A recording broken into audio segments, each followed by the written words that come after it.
Vous êtes dans Illustrator, vous avez peut-être une interface foncée, chez moi elle est claire, c'est parce que j'ai déjà fait quelques modifications à Illustrator. Vous avez la possibilité de faire un nouveau fichier. Voilà, alors, nouveau fichier, qu'est-ce qu'on va dire? Commençons pour le web, c'est bien. Commençons pour le web. On va commencer en 1920-1080, donc c'est du HD, haute définition. Voilà. Et alors, qu'est-ce que vous voyez ici? Il est indiqué couleur RVB, donc on va pouvoir mettre beaucoup de couleurs vives, parce que ce n'est pas un document qui est bridé en cyan, magenta, jaune, noir pour l'impression, il est d'office en RVB parce qu'on a choisi pour le web ici. Donc ça, c'est une bonne idée.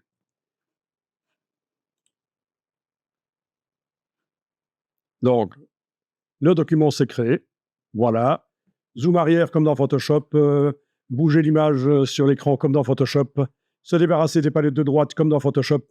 Donc c'est Alt, roulette, barre d'espacement, Shift, Tab, voilà.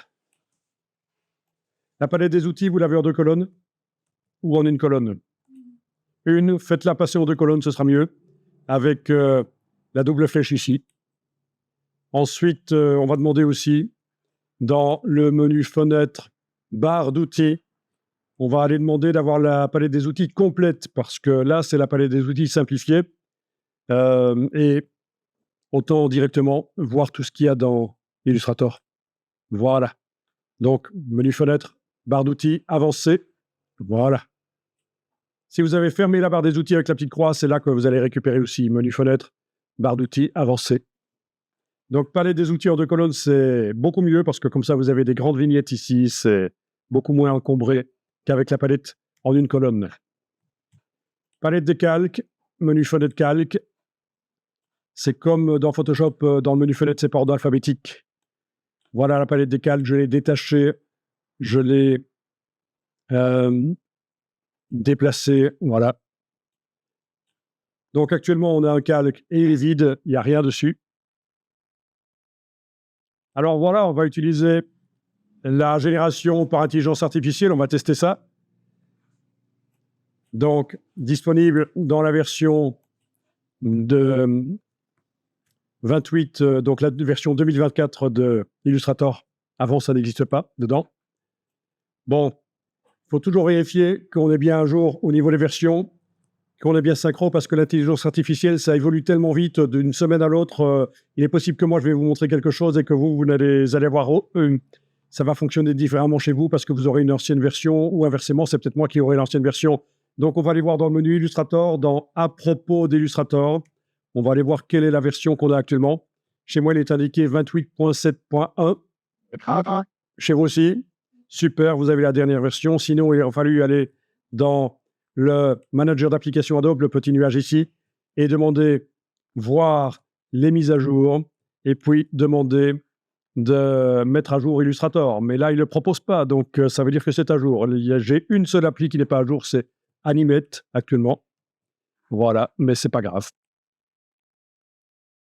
Alors voilà, vous allez prendre l'outil rectangle, vous activez l'outil rectangle sans enfoncer la souris, vous amenez ça sur le plan de travail. Si vous cliquez, vous avez une boîte qui vous demande quelle dimension de rectangle vous voulez faire. Mais on ne va pas faire comme ça, on va cliquer sur annuler ici. On va juste, avec l'outil rectangle, enfoncer et garder enfoncé et bouger. Voilà. Donc c'est important d'avoir un objet pour démarrer. Alors cet objet, est-ce que chez vous aussi, il a un fond blanc et un contour noir? Vous le voyez comme ça ici. Bon, le problème, c'est que si on le désélectionne, si on prend par exemple la flèche noire et qu'on clique à côté, on voit quand même qu'il est là, forcément, il y a un contour noir, donc tout va bien. Mais s'il n'y avait pas le contour noir, on ne verrait pas. C'est pour ça que le template que je vais vous fournir après sera utile. Pour voir les objets, même les objets blancs, on les verra facilement. Parce qu'il y aura un fond gris dans le template. Donc là, vous avez l'objet qui doit être sélectionné. Et on va utiliser la barre des tâches contextuelles. Vous allez dans le menu Fenêtre et vous allez chercher ici, si elle n'apparaît pas déjà chez vous, barre des tâches contextuelles. Là, voilà. Et là, vous allez demander générer des vecteurs. Bien. Bon, générer des vecteurs, mais il n'y a pas grand-chose de visible là, c'est un peu foireux. On va peut-être aller cliquer sur la petite roue ici, afficher tous les paramètres, ce sera mieux. Voilà. Et là, vous avez la boîte qui s'ouvre. Donc là, la boîte qui s'ouvre, c'est comme si vous étiez allé, si vous n'aviez pas utilisé la barre des tâches contextuelles, et si vous étiez allé dans le menu Objet, Générer des vecteurs, et on le trouve aussi dans le menu Fichier, Générer des vecteurs. Oui, c'est oui. OK, donc Objet sélectionné avec la flèche noire, et d'une manière ou d'une autre, je vais générer des vecteurs, entre parenthèses bêta, parce que c'est en développement, c'est pour dire que, voilà, on peut leur donner un feedback. Quand ils vont produire quelque chose, il y a possibilité de donner un feedback. Bon, ce qui est intéressant avec la grande boîte ici, c'est qu'on a la possibilité de choisir si on crée une scène, un sujet ou une icône. Mais commençons par une scène.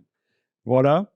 Vous allez devoir déterminer le niveau de détail que vous voulez. Est-ce que vous voulez que ce soit très détaillé ou pas détaillé? Bon, je vais commencer par très détaillé éventuellement. Voilà, maximum. Vous avez la référence stylistique. C'est important d'aller voir ici, référence stylistique. Parce que parfois, il va choisir quelque chose comme référence. Si vous avez déjà un objet dans le document, il faudra enlever l'objet, la référence avec la croix, parce que, voilà. Ou alors, vous désactivez carrément référence stylistique dans un premier temps ici.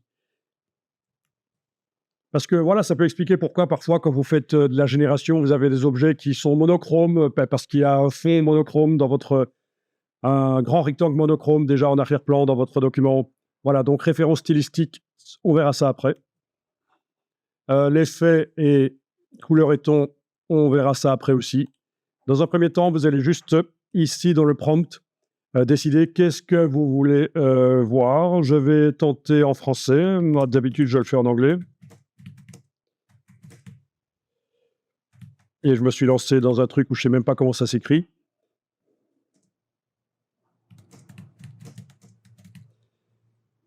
On va voir s'il comprend. Donc, je suis en scène, détail maximal. Je clique sur Générer. Vous avez droit à 1000 générations avec un abonnement Adobe, 1000 générations chaque mois. Donc, ça fait à peu près 30 par jour.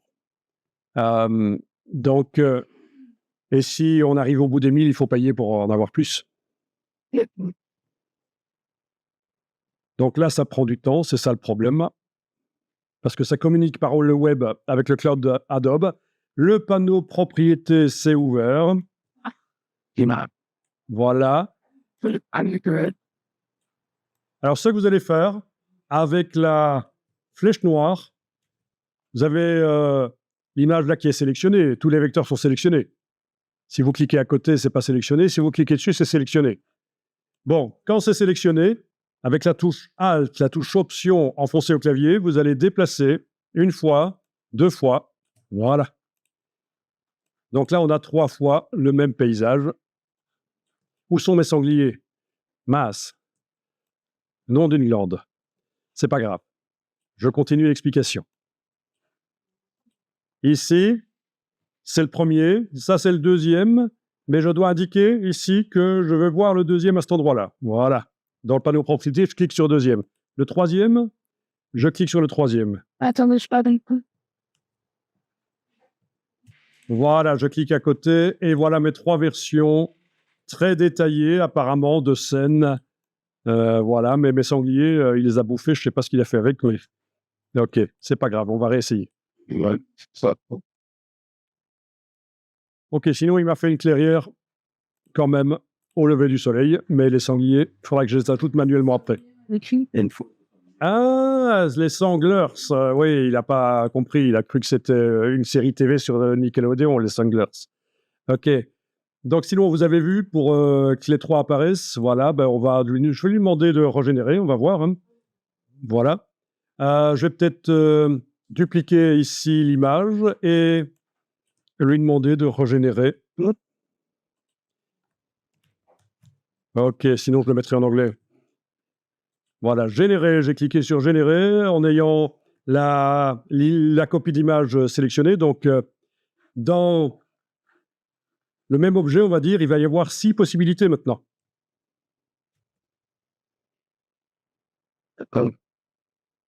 Ok, il les a mis bien. Alors, je duplique. Alt, Alt.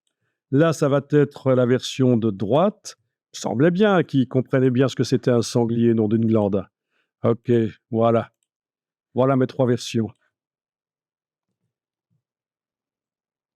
Touche tabulation s'il faut, pour enlever toutes les palettes et pour bien voir.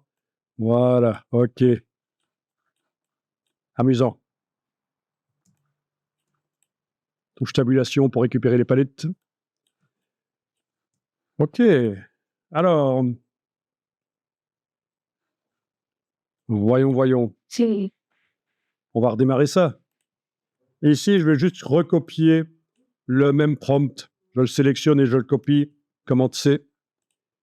Et je vous montre, vous allez pouvoir tester ça. Je crée un rectangle.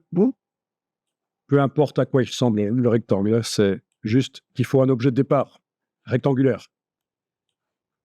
Dans menu objet, générer des vecteurs, ou fichier, générer des vecteurs, ou la barre contextuelle avec la roue pour voir la boîte entière, je vais maintenant demander la même chose.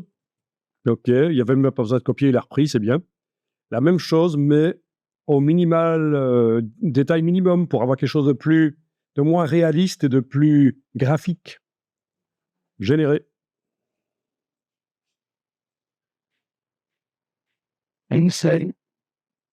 Voilà, touche Alt, je vais le copier 2 fois. Voilà. Et à quoi ça ressemble? Ben, clairement, hein, c'est beaucoup plus simple. Alors, j'ai des sangliers qui ressemblent à des souris, j'ai des sangliers qui ressemblent à des renards, et des sangliers qui ressemblent à des sangliers. Bien, c'est pas mal ça. On va quand même enregistrer le fichier sur le disque dur. J'ai enregistré ça dans un nouveau dossier parce que on est l'après-midi. Donc, c'est pas le cours 02 matin, ça va être le cours 03 et c'est l'après-midi. Donc, hein.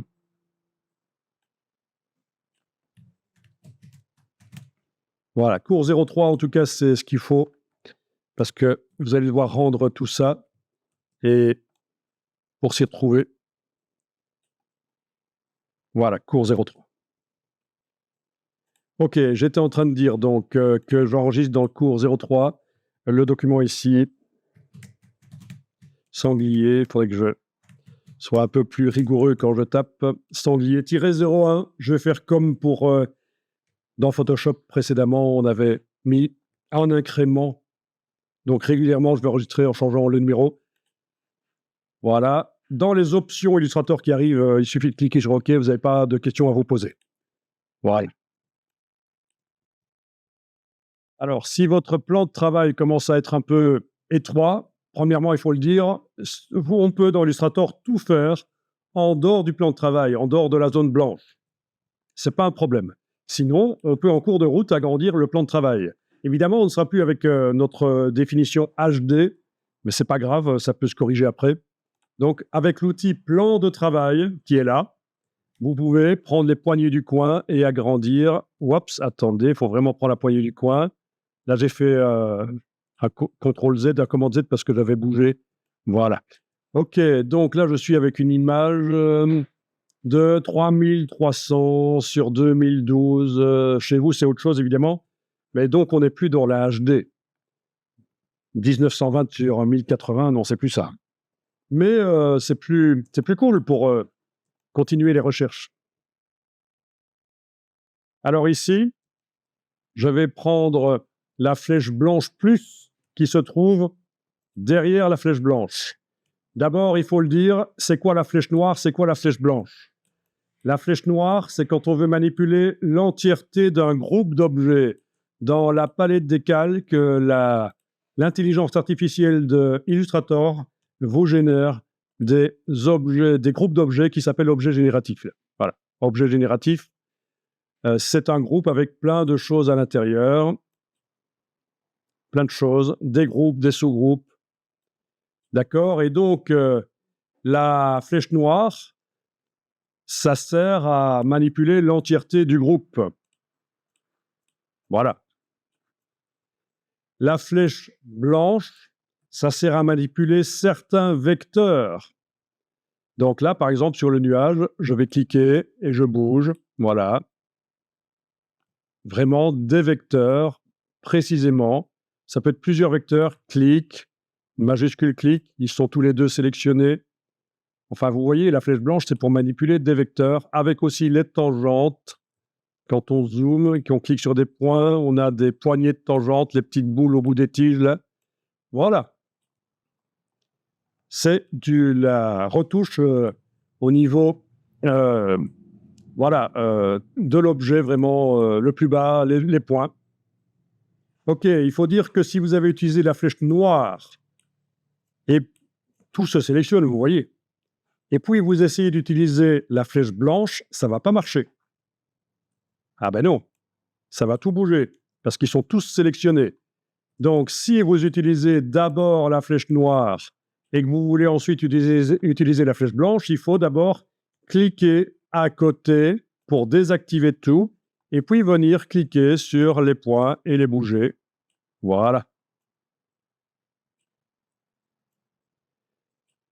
Si vous faites sur le clavier les raccourcis commande Y, vous voyez les constructions sans les couleurs.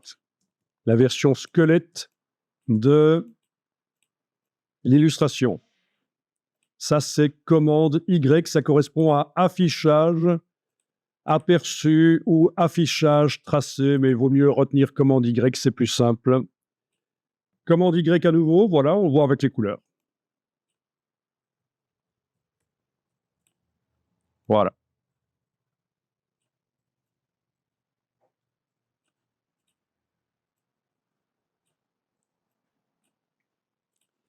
Voilà.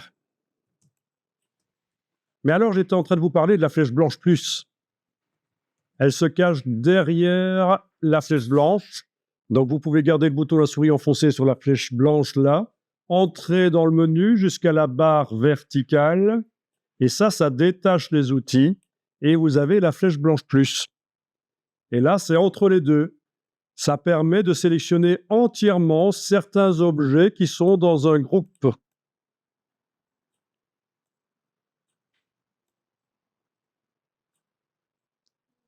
Voilà, entièrement certains objets. Parfois, ça foire parce que c'est un peu compliqué la manière dont il a construit ça. OK. Et alors, ce qui est intéressant, c'est qu'on va pouvoir sélectionner une partie, un objet. Dans ce cas-ci, vous voyez, il y a plusieurs objets. On va pouvoir sélectionner et aller changer la couleur, etc. Mais ce qui m'intéresse ici, ce serait peut-être de sortir un sanglier. Est-ce que vous avez des sujets dans vos décors? Ok, ben tentez ceci. Clique avec la flèche blanche plus. Et puis une seconde fois, clique. Je ne parle pas de double clic, je parle d'une seconde fois, un clic encore, jusqu'à ce que le sanglier soit entièrement sélectionné. Si vous cliquez encore, c'est le décor qui va se sélectionner. Oui, je clique à côté de tout et je reclique une fois, deux fois, trois fois. En fait, il y a tellement de groupes et de sous-groupes qu'on remonte dans la hiérarchie. Et à un certain moment, c'est tout le groupe qui fait le personnage qui se sélectionne. Et qu'est-ce que je peux faire avec ça? Je peux faire édition, copier, et puis, en me mettant ailleurs sur l'écran, édition, coller, ça colle au centre de la fenêtre. Voilà, j'ai collé. J'ai extrait le sanglier. Waouh! Pour le bouger, il va falloir utiliser la flèche noire, sans doute. Oui, la flèche noire. Amusant. Vous avez réussi à extraire un personnage? Et ce qu'on peut tenter de faire, c'est d'aller le mettre dans un décor dans lequel il n'y a pas de personnage. Si vous tracez un rectangle, bon, peu importe, il est gris, il est brun ici, il a pris la couleur du dernier objet que j'ai travaillé, ça n'a pas d'importance. Et que vous allez générer par objet, par exemple, générer des vecteurs, vous allez générer un décor. Donc, je vais juste dire une clairière au lever du jour. Voilà. Générer.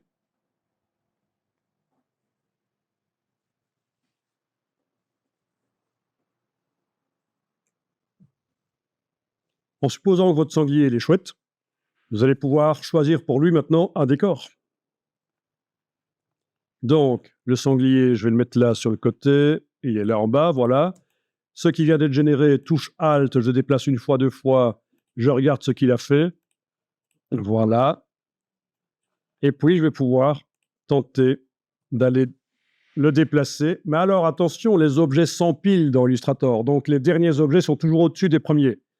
Donc, dans ce cas-là, vous voyez, il va falloir que je demande objet, disposition, premier plan. Objet, disposition, premier plan. Quand mon sanglier est sélectionné, comme ça, quand je le mets, il est bien au-dessus du reste. Alors, en supposant que vous avez fait la gaffe, et là je suis revenu en arrière, il est toujours à l'arrière-plan, de le mettre à l'endroit d'un décor, mais vous avez lâché le bouton de la souris, comment vous allez faire pour le sélectionner? Il est là derrière le décor. Eh bien, c'est là que commande Y va vous aider, parce que vous voyez la construction et vous arrivez à le sélectionner. Commande Y, il est sélectionné. Objet, disposition, premier plan. Et voilà. Modèle. Bon, je vais enregistrer le fichier pour les archives. Alors, la suite, en moins d'1 minute, j'ai obtenu ceci. Donc, c'est un sanglier, maintenant dans une ambiance hiver, c'est ce que j'ai demandé. Si vous remarquez, mon sanglier de départ, il ressemblait à ça. Et pourtant, maintenant, il a la tête qui regarde vers le haut. Oui, alors, il y a les yeux qui ont été déformés peut-être un peu trop, il faudrait corriger ça, mais le fait est que j'ai non seulement changé les couleurs par intelligence artificielle, en lui disant ce que je voulais comme ambiance, mais en plus, j'ai été modifier la position de la bestiole. Et on pourrait très bien sûr, aller modifier encore plus. Voilà. Vous voyez? Voilà. Il est guilleré, il saute dans la forêt. Ça commence à ressembler à un renard, c'est ça le problème. On a vite des choses, il faudrait aller retravailler pour que ça ressemble plus à un sanglier. En fait, hein, il faudrait qu'il soit peut-être déjà un peu plus épais. Voilà, ok. Mais donc voilà, c'est l'idée. Mais c'est ce qu'on va faire. Je vais vous montrer comment ça marche.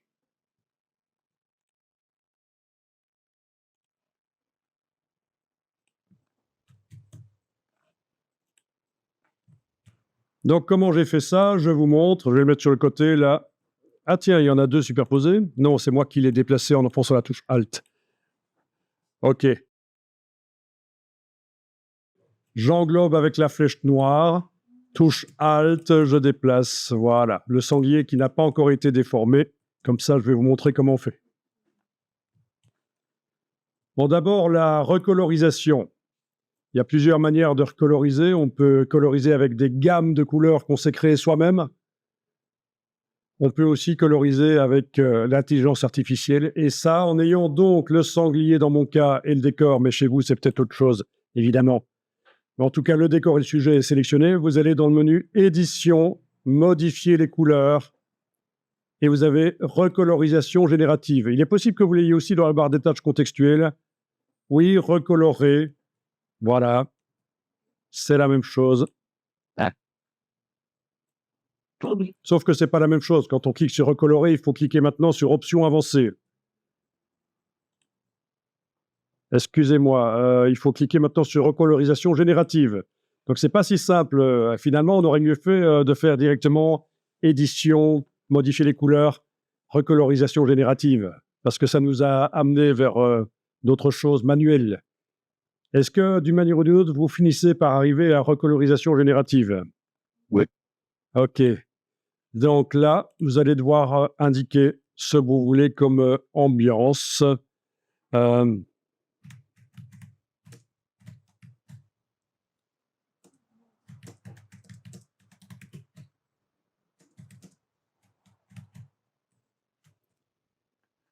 Ici, vous verrez que vous avez la possibilité d'ajouter des couleurs qui se trouvent dans le nuancier pour demander qu'elles soient absolument dans l'illustration. Ben, on peut tester directement si vous voulez. Vous cliquez sur le signe plus, et là, je vais indiquer que je veux ce jaune-là absolument.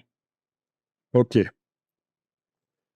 Et on pourrait imposer d'autres couleurs aussi, mais c'est pas obligatoire d'imposer une couleur. On clique sur Générer et on va voir ce que ça va dire.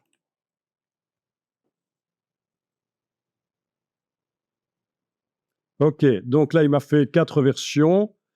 Je vais donc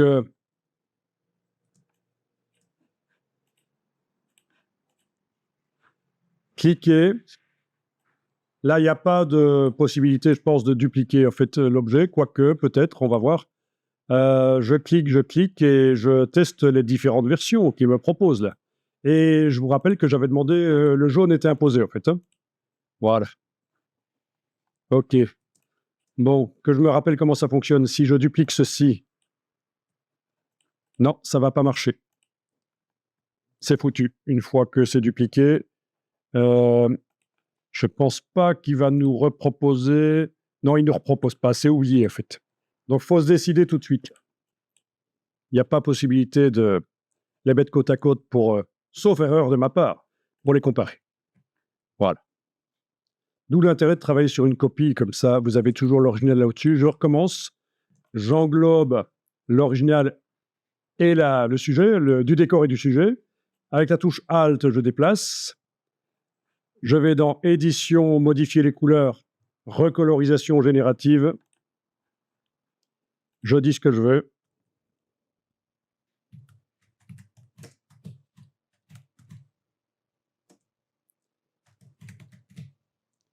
OK. Je clique sur Générer. Voilà. Et je regarde ce qu'il m'a fait. Très intéressant. Et voilà.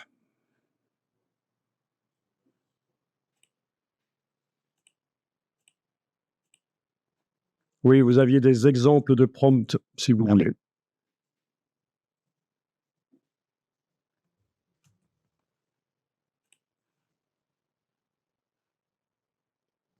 OK, réinitialiser, c'est les couleurs d'origine. OK.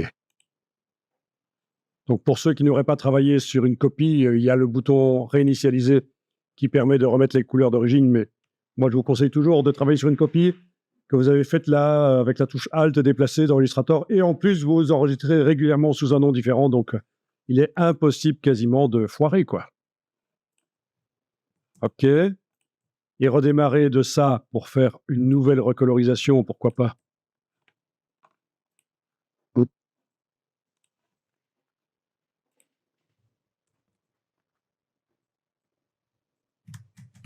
Ambiance pop art, par exemple.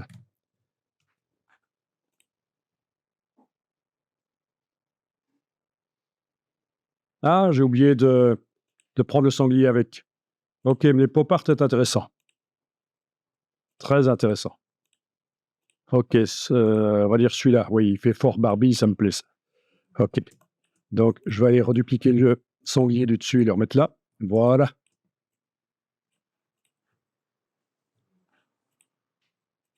N'oubliez pas d'enregistrer de temps en temps sous un nom différent.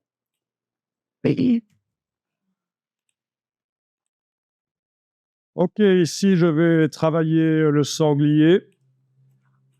Donc, vous aussi, vous avez un sujet, vous allez pouvoir faire la même chose. Je le fais sur une copie et je clique à côté, je sélectionne le décor. Vous voyez que le sanglier ne s'est pas sélectionné. On ne voit pas les vecteurs autour du sanglier. C'est juste cliquer à côté et puis recliquer sur le décor. Et je vais le verrouiller. Objet, verrouiller, sélection. Comme ça, quand je vais aller travailler sur le sanglier, je suis certain de ne pas les chipoter par erreur sur le décor. Maintenant, il est plus sélectionnable. Si je clique sur lui, il ne se sélectionne pas. Si je vais voir dans la palette des calques, ce que je viens de faire par objet, sélection verrouillée, c'est la même chose que d'aller cliquer en face de l'objet sur la colonne du verrouillage. Donc là, j'ai enlevé le verrou, j'arrive encore à le sélectionner. Alors, vous avez plein d'objets génératifs dans votre document, là. D'accord? Lequel c'est? Ben, c'est simple. C'est celui qui a le petit carré dans la palette des calques. Ça indique quel est l'objet actuellement sélectionné. Et donc, si vous voulez le verrouiller, en face, là, on clique sur le verrou. C'est une autre solution. Objet, verrouiller, sélection. Le petit verrou, la deuxième colonne dans la palette des calques. Le sanglier, lui, n'est pas verrouillé. C'est l'essentiel. Et là, on va voir qu'on peut le manipuler comme dans Photoshop d'ailleurs, ou dans After Effects, pour ceux qui connaissent le trucage vidéo. Il y a ce qu'on va utiliser ici existe dans les 3 logiciels, c'est ce qu'on appelle la marionnette. Alors c'est différent un peu dans les 3 logiciels. Le principe de base reste le même, mais c'est un tout petit peu différent dans le fonctionnement. Bon, vous avez votre sujet entièrement sélectionné avec la flèche noire, parce que c'est un groupe. Si vous prenez la flèche blanche plus et que vous cliquez à côté et que vous cliquez dessus, il n'y a qu'une seule forme du sujet qui se sélectionne. J'annule. On est d'accord, hein? C'est un groupe avec plusieurs formes. En général, les illustrations, même des simples comme ça, si j'avais demandé simple, j'avais demandé minimaliste. Malgré tout, c'est un groupe, donc flèche noire pour sélectionner tout. Et là, quand tout est sélectionné, vous allez pouvoir... Je vais peut-être le dupliquer ici. Voilà, je vais travailler sur celui-là. Donc, je l'ai déplacé avec la touche Alt. Vous allez pouvoir ici lui dire que vous allez le déformer. Et pour ça, il faut aller ici. Sur l'outil transformation manuelle, il faut descendre sur déformation de la marionnette. Et même chose, si vous voulez, vous pouvez détacher les outils. En entrant et en allant sur la barre verticale ici, ça détache les outils. Ils sont tous les deux accessibles. Donc, c'est la marionnette. Alors, ça vous met des punaises. On peut les sélectionner et touche suppression sur le clavier, les supprimer, sauf une. Donc, on clique sur le cercle avec l'outil punaise, touche suppression, elle est supprimée. Il en faut toujours une au moins. Voilà, celle-là, on ne va pas pouvoir la supprimer. Pourquoi je fais ça? Pour repositionner exactement où je veux les punaises suivantes. Par exemple, je clique là à l'articulation du cou. Je clique là à l'articulation de la queue. Là, à l'articulation des pattes. Voilà. Et puis là, je vais pouvoir bouger. Ah oui, je peux en mettre sur le bout des pattes aussi. Ah oui, mais là, le filet est fort grand. Les 2 pattes sont attachées ensemble, en fait. On ne va pas pouvoir vraiment les bouger l'une ou l'autre. Donc, touche suppression, je vais mettre là. Voilà. OK, les 2 ensemble. Ça, c'est typique, ça peut arriver. OK. Vous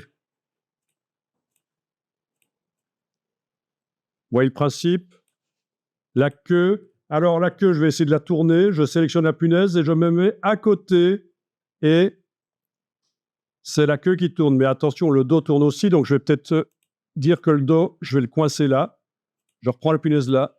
Et voilà. Ah tiens, la fesse bouge. Je coince la fesse. C'est juste la queue que je veux bouger. Voilà. Voilà. Et si ça bouge encore trop, il faut vraiment tenter de coincer. Vous voyez ce que je veux dire? OK, c'est bien. Donc ça, c'est valable tout le temps. Quand on veut tourner, on se met à côté de la punaise sélectionnée et on tourne. Parfois, ça déforme. Logique. OK, on peut aussi tenter d'affiner. Ah, il veut pas. OK, il y a une punaise là qui n'agit pas. Waouh! Mon Illustrator a planté, merci. D'où l'intérêt d'enregistrer de temps en temps. Je relance Illustrator.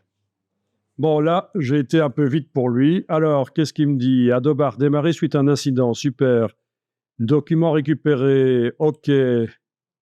OK. OK, bon. Alors là, quand je le sélectionne avec... Ah, je suis revenu à la palette des outils simples. Merci. Donc, fenêtre, barre d'outils avancée. Maintenant, punaise. Je sélectionne l'objet. Là, je l'ai sélectionné avec le raccourci de la flèche. La touche commande sur le clavier, c'est le raccourci de la flèche. Donc, normalement, j'aurais dû le sélectionner avec la flèche noire en allant activer la flèche noire, mais je suis resté avec l'outil punaise et touche commande, j'ai été activer l'objet et je vois ces punaises. Alors, pourquoi est-ce qu'il a planté tout à l'heure? OK. Ah ben là, ça marche maintenant. Il veut bien le faire. Je voulais affiner la silhouette, modifier la silhouette, l'agrandir éventuellement. Voilà. OK.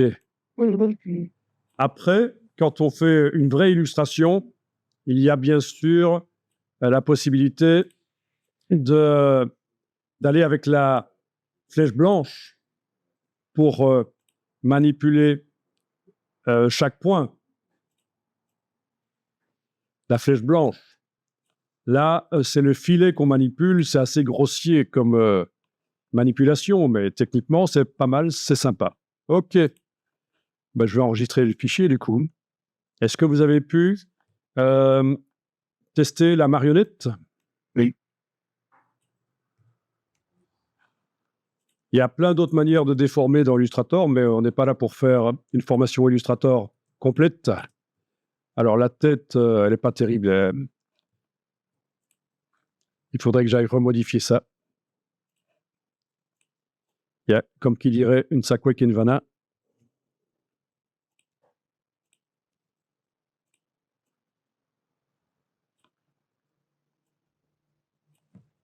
Bon, je suis tenté de le faire avec d'autres outils, mais je sais que on n'a pas encore tout vu, donc voilà. Là, j'ai juste repositionné avec la flèche blanche plus certains éléments. Voilà. L'un par rapport à l'autre. Alors ça cale, ça ne veut pas aller exactement où on veut parfois. Vous avez remarqué ça, flèche blanche plus? Dans ce cas-là, affichage. On vérifie que repère commenté n'est pas coché. S'il est coché, on le décoche. Et on peut aussi décocher magnétisme du pixel, ça peut peut-être aider. Ça aide beaucoup. Magnétisme du pixel décoché, ça permet de repositionner les formes exactement là où on veut, sans que ça cale. Dans le menu affichage, magnétisme du pixel décoché. Parce qu'on est dans un objet, dans un document pour le web. Si on était dans un document pour le print, il serait indiqué magnétisme du point, mais c'est le même principe. En le décochant, on peut placer plus facilement les objets.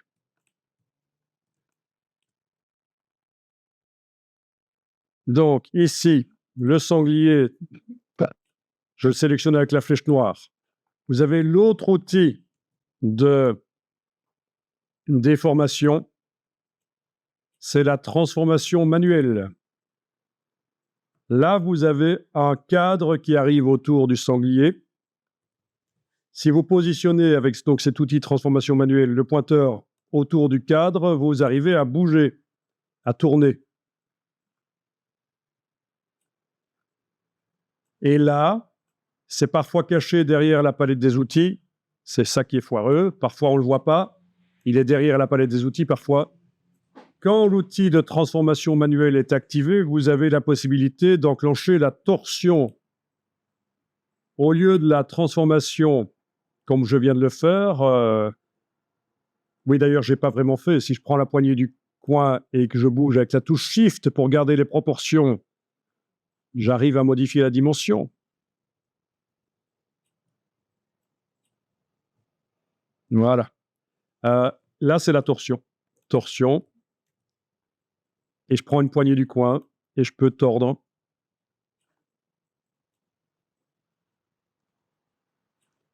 Parfois, c'est pratique pour mettre un design en perspective sur un mur, pour faire un mock-up, pour faire une simulation de l'implantation du design. OK.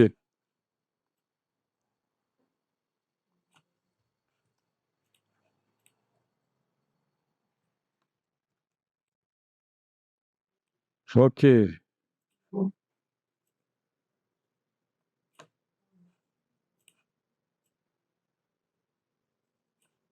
OK.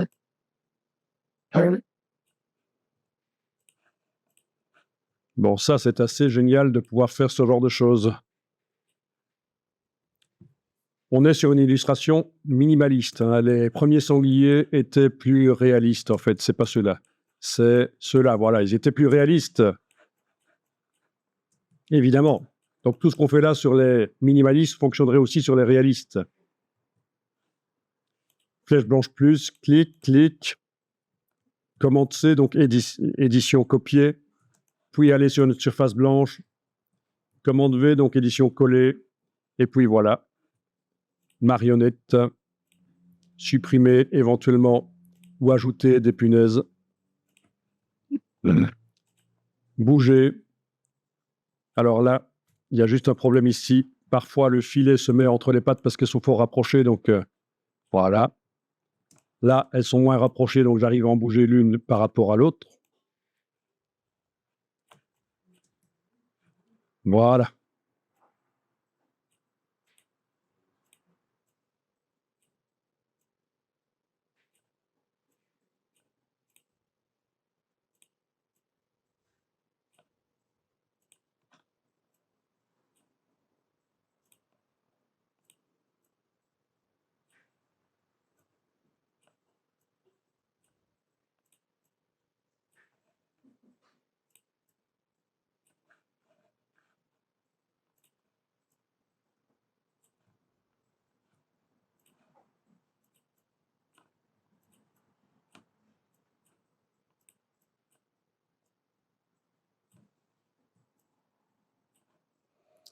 OK. Oui, après, il y a peut-être des trous à boucher parce que ça crée des trous.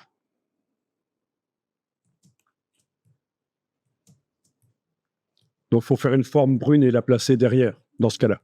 C'est ce que je ferai. Je créerai une forme brune Oui. au crayon et je la placerai derrière. Il y a un crayon pour dessiner des formes. OK, j'en étais ici. Donc, flèche noire, je peux sélectionner la copie que j'avais faite tout à l'heure. Si je veux qu'il regarde dans l'autre sens, face à l'autre sanglier, objet, transformation, miroir. Il y a 3 manières de faire des miroirs dans Illustrator. C'est la plus basique, la moins évoluée. Mais si c'est juste pour retourner vite fait un objet, ça marche. Objet, transformation, miroir, vertical. On ne clique surtout pas sur copier, ça ferait une copie. On clique sur OK, et voilà.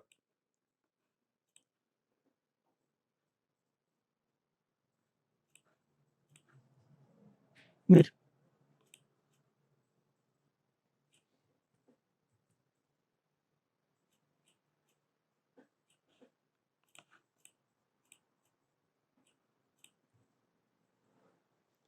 Enfin, vous voyez, le principe, c'est ça.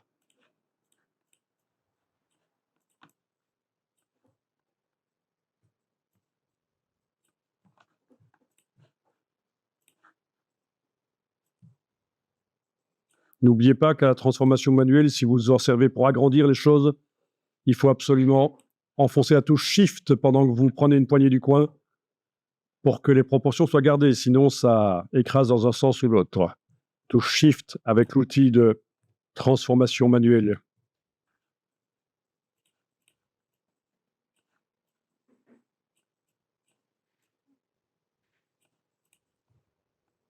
OK. Alors ça, c'est habituel comme problème. Quand on a cliqué sur l'outil perspective, même si on quitte l'outil, on a la perspective qui reste affichée sur l'écran. En fait, c'est la touche Escape en haut à gauche sur le clavier. La touche ESC, Escape, permet de supprimer la perspective de l'affichage. La suite que je vais vous montrer, c'est le remplissage génératif de silhouettes. Donc, je suis allé chercher sur le web une image d'un sanglier dont on voit quand même bien les pattes. On voit quand même bien la silhouette. C'est pas une boule, quoi. Je veux dire, même en silhouette, on voit ce que ça donne. Je l'ai ouvert dans Photoshop et dans Photoshop, j'ai créé une sélection par sujet que j'ai converti en tracé. Et le tracé a été copié dans Illustrator. Le voilà. Et puis j'ai demandé à Illustrator, tiens, tu me remplis ça, c'est un sanglier. Et voilà les 3 propositions qu'il m'a faites. Donc vous voyez, la silhouette, le dessin d'origine peut être utilisé, quoi. On peut influencer le résultat avec un dessin d'origine. Une silhouette. Voilà. Et là, j'ai juste demandé qu'il me recolorise le sanglier en D3. Et voilà ce qu'il m'a fait. Donc, au départ d'une bête photo sur le web, celle-là, j'obtiens finalement quelque chose qui ressemble à ça. Donc, on verra comment on fait. C'est pas difficile, c'est juste une procédure. Voilà, voilà. Donc, voilà. Silhouette.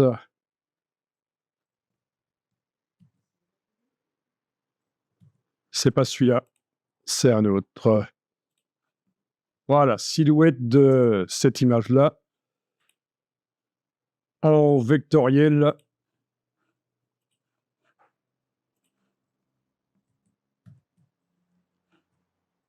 Dans Photoshop, parce que Photoshop s'en sort bien pour trouver les sujets dans les images. Et on génère une sélection en pointillé, en défilé de fourmis, puis on la convertit en tracé, puis on la copie-colle vers Illustrator. Donc c'est ce que j'ai obtenu ici. Comment la convertir en tracé? Ah ça, c'est à vous de découvrir comment on la convertit en tracé. Mais non, on va le faire ensemble. Je vous montre juste ce qu'on va faire. Et donc, il vous a fait, voilà, il m'a fait ici 3 versions, dont une que j'ai recolorisée par intelligence artificielle.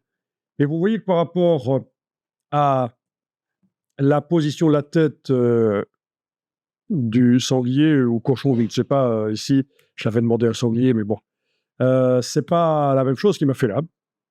La position de la tête n'est pas la même. Et alors, ici en bas, j'ai fait autre chose. J'ai vectorisé l'image. Et donc là, la position de la tête, il l'a comprise. Il m'a fait ces 3 versions-là. La position de la tête correspond plus à ce que c'était dans l'image. Parce que je suis parti d'une vectorisation, et j'aurais pu partir d'une vectorisation encore plus précise. Là, j'ai fait du graphisme, j'ai fait quelque chose en 4 niveaux seulement. 3 niveaux. Il y a 3 couleurs là-dedans. Voilà. Même chose ici en bas, sauf que j'ai demandé simplifier. Et même chose ici en bas, sauf que là, j'ai demandé très précis. Donc, si je sélectionne une de celles du dessus, et que je vais voir dans la roue ici, dans le panneau propriété, je vois qu'au niveau du détail, je suis en détail moyen. Annulé. Si je sélectionne une de celles du bas, je vais dans la roue, détail minimum. Et ici en bas, détail maximum. Donc c'est ça la différence. Au départ du remplissage génératif que j'ai fait, là, j'ai pu tester différents rendus, différents niveaux de précision. Bon, voilà, qu'est-ce qui est le mieux? En général, dans Illustrator, on fait du graphisme, on va plutôt vers des choses simples de ce genre-là. C'est sympa, mais pourquoi pas? Ça ressemble à une illustration plus sérieuse, ça. Ça fait moins rire, ça fait moins sourire, c'est moins sympa.